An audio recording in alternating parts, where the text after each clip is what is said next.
नमस्कार। कभी कभी धर्म ग्रंथ में कुछ पंक्तियां ऐसी होती हैं जो सिर्फ शब्द नहीं रहती बल्कि सीधे दिल में उतर जाती हैं, है ना। वो हमें जिंदगी को देखने का एक बिल्कुल नया नजरिया दे जाती है। आज हम यशाया 25:1 के ऐसे ही एक बहुत ही गहरे वचन को समझने वाले हैं। ये सिर्फ एक भजन नहीं है, ये तो भरोसे और उम्मीद का एक पावरफुल डिक्लेरेशन है। तो चलिए मिलकर इसमें छिपे मतलब को समझते हैं। देखिए, ये एक आयत परमेश्वर के साथ हमारे रिश्ते की कितनी खूबसूरत तस्वीर हमारे सामने रखती है। इसमें ना कई परतें हैं और हर परत में हमारे लिए एक बहुत जरूरी सबक छिपा है। तो चलिए इन परतों को एक एक करके खोलते हैं और देखते हैं कि ये हमारी जिंदगी पर कैसे असर डाल सकती हैं। तो चलिए शुरू करते हैं इस वचन के सबसे पहले और सबसे अहम हिस्से से। ये वो बुनियाद है जिस पर बाकी सब कुछ टिका हुआ है, यानी परमेश्वर के साथ एक पर्सनल, एक गहरा रिश्ता। अक्सर ऐसा होता है ना कि हम परमेश्वर के बारे में सोचते हैं कि वो ब्रह्मांड का राजा है, बहुत ताकतवर, लेकिन हमसे बहुत दूर, पहुंच से बाहर। लेकिन यशाया एक बिल्कुल अलग नजरिया देते हैं। वो कहते हैं, मेरा परमेश्वर। ये कोई छोटा मोटा बदलाव नहीं है। ये सोच परमेश्वर को एक दूर बैठे शासक से बदलकर एक ऐसा साथी बना देती है जो हमारी जिंदगी में हमारे साथ शामिल है। जब हम कहते हैं मेरा परमेश्वर, तो ये सिर्फ कहने की बात नहीं है, ये एक बहुत शक्तिशाली घोषणा है। इस एक बात से परमेश्वर सिर्फ एक आइडिया नहीं रहते, बल्कि वो हमारी जिंदगी में सपोर्ट, मदद और बचाव का एक असली जरिया बन जाते हैं। वो हमारा सहारा बनते हैं, हमारे मददगार बनते हैं और हमारे उद्धारकर्ता बनते हैं। ये रिश्ता बहुत ही पर्सनल और गहरा है। सोचिए, हमारी दुनिया कितनी तेजी से बदलती है। आज जो है वो कल नहीं होता, कुछ भी पक्का नहीं लगता। ऐसे में परमेश्वर के साथ ये जो पर्सनल रिश्ता है ना, ये एक मजबूत चट्टान की तरह है। हालात बदल सकते हैं, लोग बदल सकते हैं, पर परमेश्वर के साथ ये रिश्ता हमेशा हमेशा कायम रहता है। तो ठीक है, जब हम ये समझ जाते हैं कि परमेश्वर हमारा पर्सनल साथी है, तो हमारा जवाब क्या होना चाहिए? यशाया हमें बताते हैं, स्तुति। और हाँ, ये सिर्फ एक फीलिंग नहीं है, ये एक सोचा समझा फैसला है। और यहीं पर एक बहुत जरूरी सवाल उठता है, क्या हमारी स्तुति, हमारी तारीफ हमारे हालातों पर निर्भर करती है? देखिए, जब सब कुछ अच्छा चल रहा हो तब तो शुक्रगुजार होना आसान है ना? पर जब मुश्किलें हों तब क्या उस वक्त भी स्तुति की जा सकती है? क्या वही असली स्तुति है? और इसका जवाब ना बहुत ही साफ है, नहीं, बिल्कुल नहीं।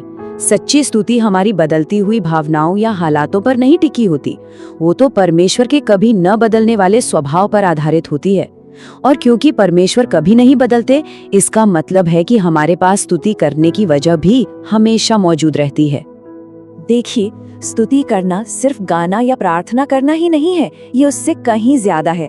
ये एक फैसला है, ये एक चुनाव है जो हम करते हैं, और ये एक तरह का आध्यात्मिक अनुशासन है।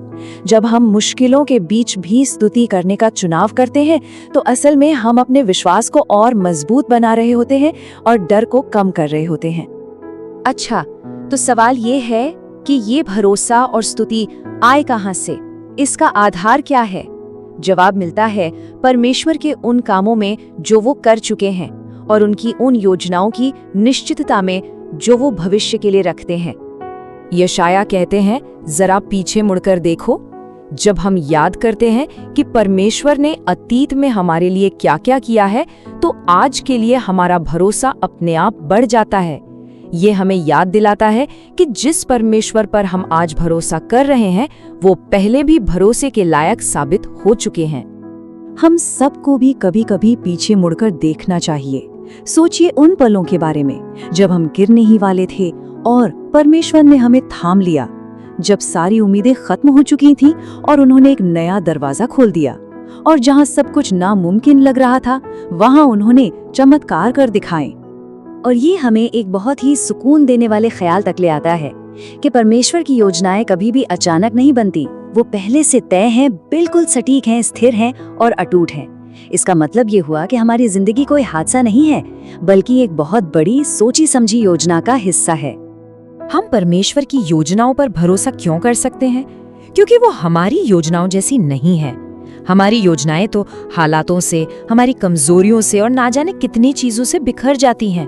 पर परमेश्वर की योजनाएं इन सब चीजों से परे हैं। वो कभी डगमगाती नहीं और वो हमेशा पूरी होती हैं। तो इन सारी बातों का निचोड़ क्या है?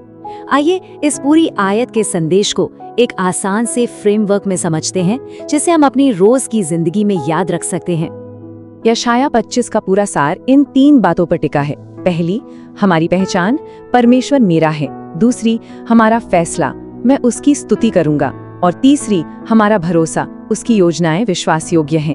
पहचान, फैसला और भरोसा, बस यही इस आयत का दिल है। और आखिर में एक सच्चाई है जिसे हम अपने दिलों में हमेशा के लिए बसा सकते हैं, चाहे हालात कैसे भी क्यों ना हो। परमेश्वर का समय हमेशा सही होता है, उसका तरीका हमेशा उत्तम होता है और उसका वचन हमेशा सच्चा होता है। तो लीजिए, हम अपनी इस चर्चा के आखिर में वहीं वापस आ गए हैं जहां से हमने शुरुआत की थी, लेकिन अब हमारे पास एक नई और ज्यादा गहरी समझ है। ये सिर्फ कोई पुरानी आयत नहीं है, ये एक जीती जागती घोषणा है जिसे हम सब आज अपना बना सकते हैं। हे प्रभु, तू ही मेरा परमेश्वर है, मैं तुझे सराहूंगा।